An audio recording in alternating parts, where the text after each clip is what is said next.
하나님이 우리에게 주시는 말씀은 로마서 9장 1절부터 13절까지의 말씀입니다.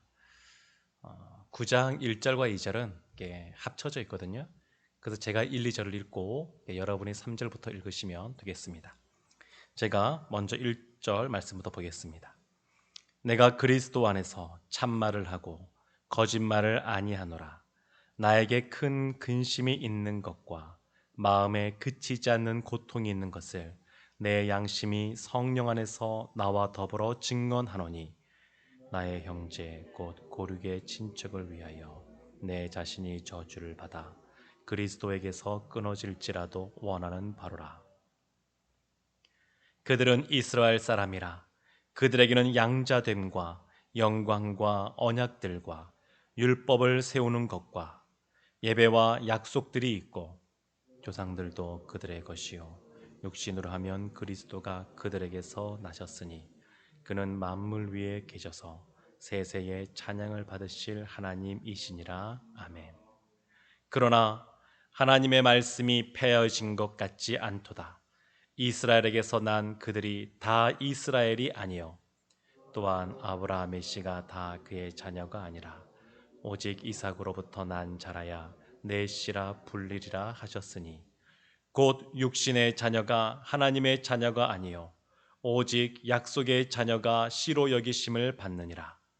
약속의 말씀은 이것이니, 명년 이때에 내가 이르리니 사라에게 아들이 있으리라 하심이라. 그뿐 아니라 또한 리브가가 우리 조상 이삭 한 사람으로 말미암아 임신하였는데, 그 자식들이 아직 나지도 아니하고 무슨 선이나 악을 행하지 아니한 때에 택하심을 따라 되는 하나님의 뜻이 행위로 말미암지 않고 오직 부르시는 이로 말미암아 서게 하려 하사, 리브가에게 이르시되 큰 자가 어린 자를 섬기리라 하셨나니, 기록된 바 내가 야곱은 사랑하고 에서는 미워하였다 하심과 같으니라. 아멘. 이 로마서 말씀을 보게 되면 우리가 몇 번 제가 말씀을 드렸습니다만, 이 어떻게 총 16장까지 큰 덩어리로 구성이 되어 있는가를 알면 우리가 생명의 삶으로 말씀을 묵상할 때에도, 그리고 이 새벽에 우리가 이 말씀을 들으며 나갈 때에도 굉장히 큰 도움들을 받습니다.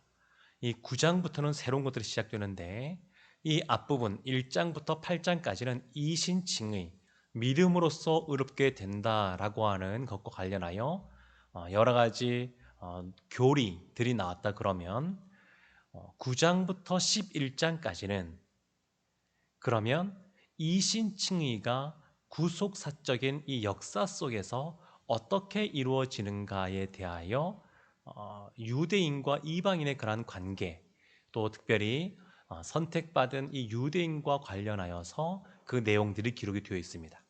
그리고 12장부터 16장 마지막 장에는 이신칭의에 대한 교리에 대한 실천편, 실천에 대한 그러한 내용들이 나와 있습니다. 그래서 오늘 9장부터 해서 10장, 11장은 특별히 이스라엘 민족, 하나님께 선택받은 이 유대인들과 관련된 내용이 나오는데, 9장은 하나님이 이스라엘, 이 유대인을 선택하여 부르셨다, 그들은 선택받은 백성이다 라는 내용이 9장의 아주 큰 내용이라 할 수 있고, 10장에서는 우리가 이제 다음에 보겠습니다만, 그 하나님이 우리를 사랑하셔서 예수님을 보내주셨는데, 이상하게도 너무나 놀랍게도 경악스럽게도 하나님의 선택받은 이스라엘이 그리스도를 배격했다, 버렸다. 이것이 10장에 나오는 내용입니다. 그런데 11장 하게 되면 하나님의 선택받은 백성이 예수 그리스도를 버렸지만 다시 하나님이 그들을 회복시킬 것이다. 이것이 11장에 나와 있는 큰 그러한 줄거리에 해당되는 그러한 내용입니다. 오늘 말씀을 보게 되면 1절부터 5절까지 먼저 우리가 살펴볼 수 있는데, 1절과 2절에 나오는 말씀을 보게 되면 사도 바울이 아주 비통한 심정으로 자신의 심정을 고백하는데 이렇게 고백합니다. 내가 그리스도 안에서 참말을 하는데 나에게 큰 근심이 있는 것과 마음에 그치지 않는 고통이 있다. 내가 성령 안에서 이것을 증언한다. 그리스도 안에서 말하고 그리고 성령 안에서 내가 증언하는데 나에게 큰 근심과 그치지 않는 고통이 나한테 있다. 사도 바울이 그렇게 이야기합니다. 사도 바울은 처음에 하나님께 부름받을 때부터 이방인의 사도로서 부름받았습니다. 그러한 사명자였습니다. 이방인에게 그리스도의 밝은 빛을 비추는 그리스도의 복음을 증거하는 사람으로 부르심을 받았습니다.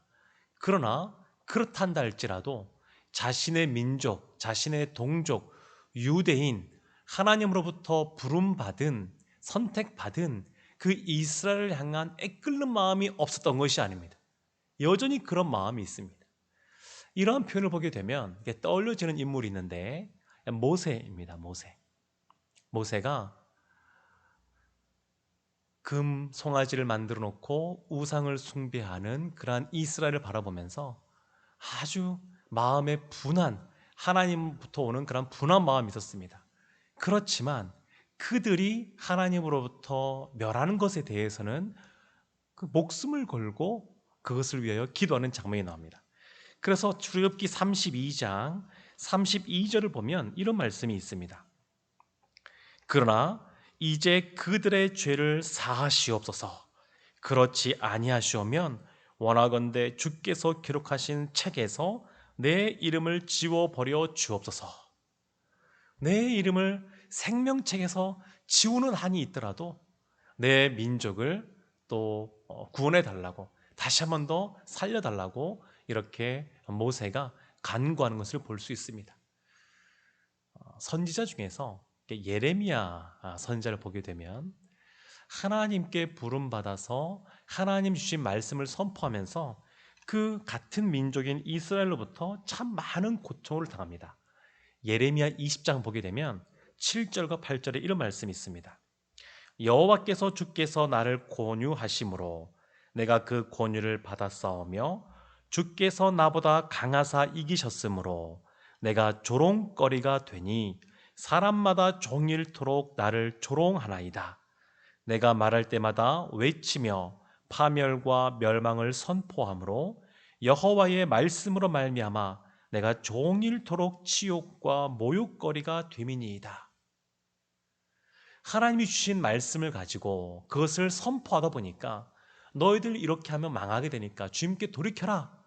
그러니까 너희들이 망한다라는 말만 듣고 사람들이 조롱하고 모욕하고 비난하는 그런 것들을 봤습니다. 우리도 복음을 전하다 보게 되면 예수님 전하는 것 때문에 욕도 얻어먹기도 하고 때로는 어떤 이상한 분들은 그런 경험 있으신지 모르는데 뺨도 때려서 뺨도 맞는 경우도 있지 않습니까? 우리가 그럴 존재가 아닌데 예수 믿는 것 때문에 그런 일들을 당하기도 하고 그런데 이 예레미야가 그 다음 이어지는 20장 9절에서 이렇게 말을 합니다. 뭐라고 말하냐면 내가 다시는 여호와를 선포하지 아니하며 그의 이름으로 말하지 아니하리라 하면 나의 마음이 불붙는 것 같아서 골수에 사무치니 답답하여 견딜 수 없나이다. 그렇다 그래서 내가 하나님의 말씀을 증거하지 않으면 내가 답답하고 그리고 마음에 불을 듯한 것이 일어나고 골수에 사무치고 그래서 하나님의 복음을 전하지 않을 수 없다고 이렇게 예레미야가 고백합니다. 오늘 본문에 나오는 사도 바울도 마찬가지입니다.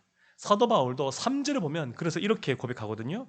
나의 형제 곧 고륙의 친척을 위하여 내 자신이 저주를 받아 그리스도에게서 끊어질지라도 원하는 바로라.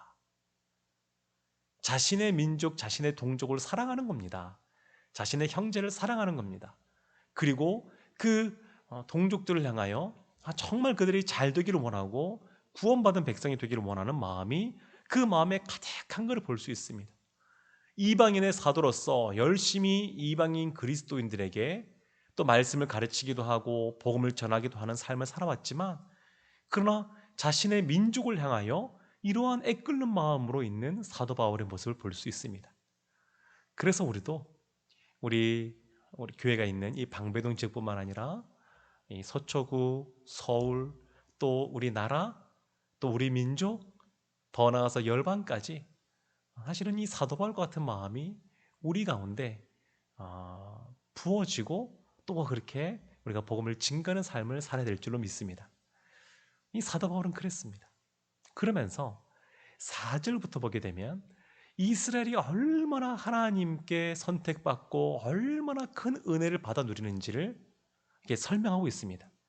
이렇게 말합니다. 4절 보게 되면 그들은 이스라엘 사람이라 라고 하면서 그들에게는 양자가 되었고 영광, 언약들, 율법, 그 다음에 예배, 약속들, 또 5절 보게 되면 조상들, 믿음의 조상들도 그렇고요, 또 육신으로 하면 그리스도가 그들에게서 나섰으니 얼마나 놀라운 겁니까?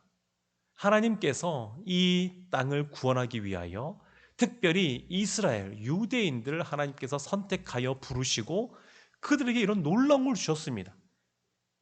하나님께서 양자되게 하시고 영광과 언약들과 율법과 예배와 약속들과 믿음의 조상들과 심지어 육신으로는 그리스도까지 그 민족 가운데 태어나게 하셨습니다.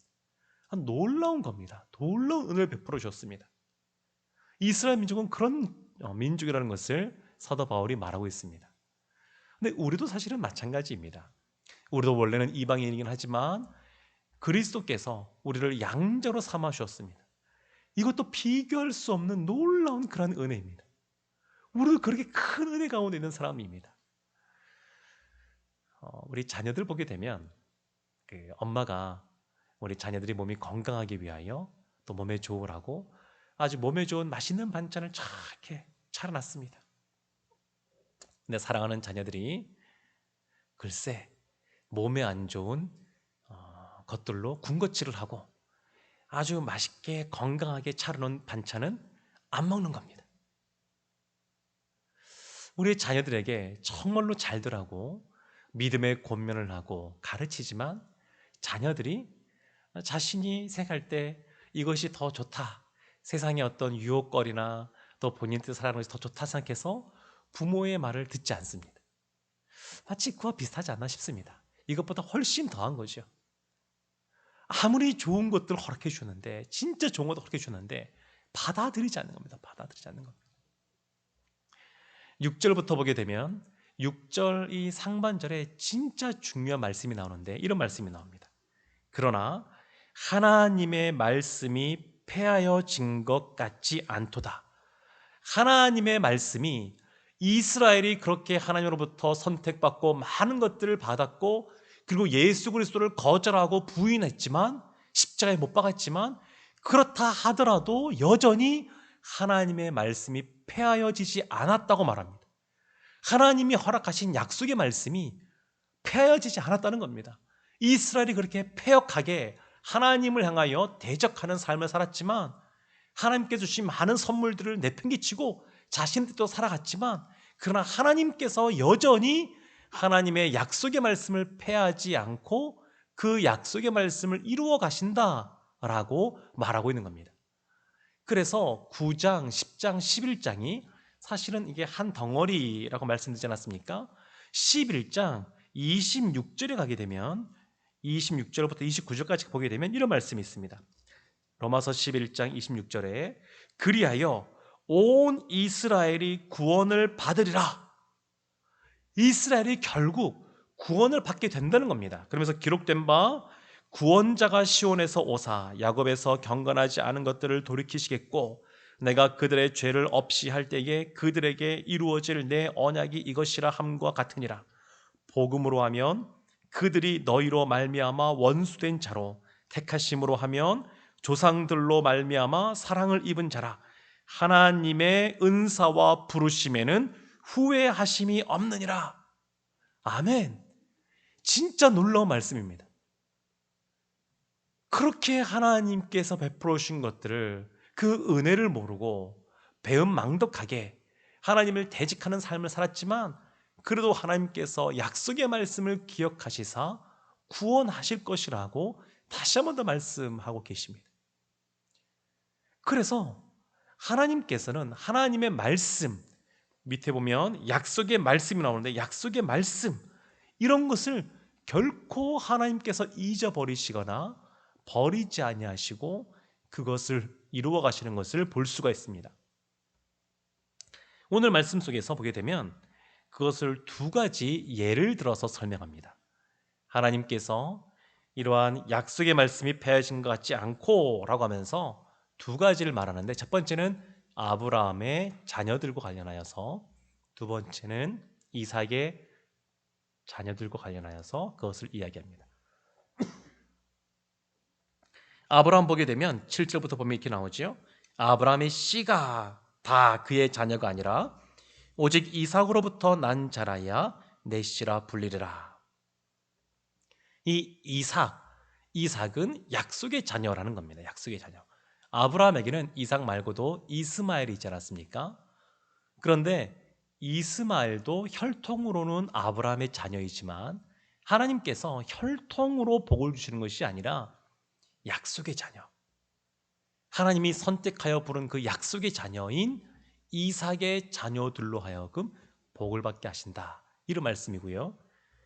또 밑에 10절부터 보게 되면 이삭을 말하는데, 이삭에게 하나님이 쌍둥이인 야곱과 에서를 허락하시는데 13절 말씀, 이런 말씀이 있습니다. 기록된 바 내가 야곱은 사랑하고 에서는 미워하였다 하심과 같으니라. 하나님이 뱃속에 있을 때부터 에서가 아니라, 첫째인 에서가 아니라 둘째인 야곱을 택하셨습니다. 그러니까 이것은 하나님의 약속을 따라 된 겁니다. 혈통으로 된 것이 아니라 약속을 따라 된 겁니다. 이스라엘도, 유대인도 혈통을 따라서 그들의 민족이 형성된 것이 아니라 하나님의 약속을 따라 그들이 선택받았다는 겁니다. 그리고 하나님 것은 그것을 기억하신다고 말씀하고 있는 겁니다. 그러면 우리 가운데, 우리 안에 약간의 불편한 마음들이 있습니다. 그러면 너무한 것 아닙니까, 하나님? 그 사람이 뭔가 한 것도 아닌데 태어날 때부터 이스마엘은 이삭과 다르게 벗어나 있고, 에서도 야곱과 다르게 같은 배에서 태어났음에도 불구하고 배제당하고, 너무한 것 아닙니까? 이런 마음이 우리들 가운데 들 수가 있습니다. 굉장히 우리 중심적인 그런 생각인데, 그렇지만 성경을 보더라도 우리가 생각할 것처럼 꼭 그렇지가 않습니다. 왜냐하면 아브라함은 하나님으로부터 갈대아 우르에서 부름받았습니다. 그래서 하나님께서 그를 믿음의 조상으로 세우셨는데, 그런데 이 또 아브라함을 또 복의 근원으로, 통로로, 하나님께서 축복의 통로로 삼으셨는데, 아브라함은 하나님이 불러서 복을 준 사람입니다.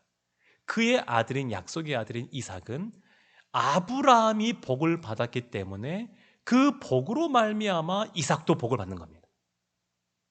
그리고 이삭이 아브라함으로부터 복을 받았기 때문에 또 이삭의 아들인 야곱도 그 흐름을 따라, 그 줄기를 따라 복을 받는 겁니다. 이스마엘은 어떠냐? 이스마엘은 하나님께서 하갈과 함께 내보신 이후에 이스마엘에게 또 복을 주십니다. 마치 아브라함을 부르셔서 그에게 처음 복을 주셨던 것처럼 이스마엘도 하나님께서 버리지 않으셨습니다. 이스마엘에게도 여전히 그로부터 시작되는 복을 허락해 주셨습니다. 이것이 창세기에 기록되어 있습니다. 야곱은 사랑하고 에서는 미워했다 그러는데, 이것을 이 표현 그대로 오해하시면 안 됩니다. 이것도 야곱은 하나님부터 선택받았다, 부름받았다, 약속의 자녀다, 그런 의미입니다. 히브리서 11장 20절 말씀 보게 되면 이 이삭에 대한 믿음에 대해서 설명하는데 뭐라고 이렇게 설명합니다. 믿음으로 이삭은 장차 있을 일에 대하여 야곱과 에서에게 축복하였으며, 야곱뿐만 아니라 에서를 축복했다, 축복기도했다, 하나님 주시는 마음으로 믿음으로 축복기를 주었다, 이것이 잘했다라고 칭찬 듣는 겁니다. 그러니까 우리가 생각하는 것과 다르게 이스마엘이라 그래서, 에서라 그래서 애초에 하나님의 구원 가운데 들어올 수 없는, 하나님의 은혜 가운데 거할 수 없는 사람들이다 라고 생각하시면 안 되고, 하나님의 약속을 따라서 그러한 부르심 속에서 이삭이 택하여지고 야곱이 택하여졌지만 이스마엘과 에서도 하나님께서 사랑하셔서 그들에게 또한 복을 주시는 것을 볼 수가 있습니다. 사랑하는 성도 여러분, 말씀을 정리하겠습니다. 사도 바울은 이방인의 사도로 부름받아서 열심히 복음을 증거하는 삶을 살았습니다. 뿐만 아니라 자신의 민족을 향하여 불타는 마음 갖고 애끓는 마음 갖고 주님께 돌아오지 않는 그들을 보면서 심지어 나의 생명이 또 그 이후의 삶이 끊어질지라도 저주를 받을지라도 이들이 돌아왔으면 좋겠다는 그런 마음이 있었습니다. 우리에게도 그런 마음이 있기를 원합니다. 우리도 이 나라, 이 민족 생각하면서 하나님을 대적하는 것이 점점 많이 일어나고 떠나는 모습이 나타나고 또 이단들도 많이 또 생기는 것을 볼 수 있고 이런 상황 속에 사도 바울 같은 마음 갖고 우리가 그들이 주님께 돌아오기를 위하여 기도하고 복음을 전하기를 원합니다. 더불어서 이 이스라엘 보게 되면 양자가 되었고 영광을 받았고 이 모든 것이 있었는데 우리도 이와 같이 양자된 자로서 하나님 주신 선한 것들, 좋은 것들이 너무너무 많다는 것을 알고 그에 대해서 늘 감격해하면서 감사하면서 오늘도 살아가시기를 주님의 이름으로 축원합니다. 기도하겠습니다. 하나님, 오늘 로마서 9장의 말씀을 통하여 사도 바울의 애끓는 그러한 심정을 우리가 살펴보았습니다. 하나님이 이스라엘에게 정말 많은 것들, 좋은 것들, 선한 것들을 허락하셨음에도 불구하고 경악할 정도로 하나님의 아들 예수 그리스도를 배격함으로 말미암아 정말로 아버지 하나님 마음 아픈 일들이 벌어졌지만 그래도 하나님께서 약속의 말씀을 기억하시사 다시를 그들을 구원하실 것에 대해서 말씀하신 것이 우리에게도 큰 위로가 됩니다. 우리도 삶을 살아가면서 하나님의 말씀을 잊어버리고 약속의 말씀을 잊어버리고 또 세상 가운데 살아가는 모습이 있었단다 할지라도 우리는 잊을지 몰라도 하나님은 기억하시사 반드시 우리에게 하나님의 자녀로서 우리를 영화롭게 하실 줄로 믿습니다. 오늘 말씀 붙잡고 늘 감사하며 감격해하며 복음을 증거하는 증거자로서 살아가게 하여 주옵소서. 예수님의 이름으로 기도합니다.